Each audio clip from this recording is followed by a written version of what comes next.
Oh, nami diri amo. Nami diri. Video ko ay kami ni kang kamera akong dala isa. Ano? Kita, ha? Ano? Ha? Oh, US side na ni. Ano? It is land walk to US. So mo na ni, part. Ini. Mo na yung part. Lubat ta kaya. Adto mi dito yam.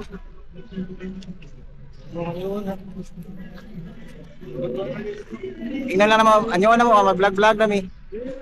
Na kung hindi pasudlon dili wala. Si Kuya Alvin kay wa pud gidaya passport.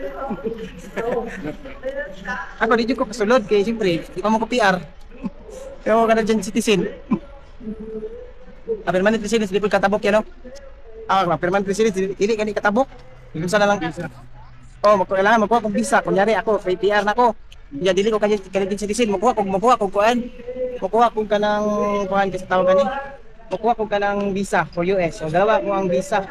Apply. Ana. Inana siya yam. Sige, kita ni. Yam. Tara oh. Kita na ko si Moa.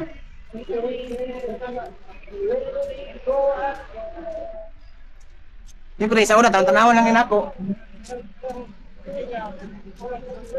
Oh. Katong building nga yan mo kita, katong building nga kato. Oh, padulong na nag-US. Oh. Walang entrance yam, kana. Oh, dili na naibantay. Dili na mi guys, may US border. Canada and US border to ra. Pakita na ko sa inyo kining entrance. Kana. Ay, dili na sa US border. Abot na jud ko diri. Pangarap ako sa unang manhian eh. So una video lang kita ko kaani lagi guys. Mo US border. Iyam. Ayan na. Pakita ka sa border.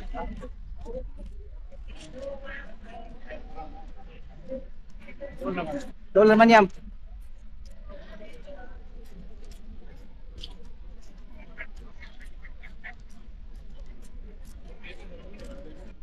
Dito, anong tulay? Anong tulay? Tulay mo.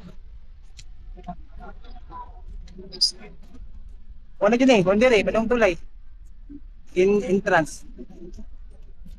Pedestrian border crossing. Dami sa pedestrian border crossing to US between Canada to US nga tulay. Pulling? Flag pulling. Mo ni gitawag yang flag pulling ka. Isa sa mga kuan pamaraan nga para mas status ka. Canadian para mag-Canadian permanent residence ka.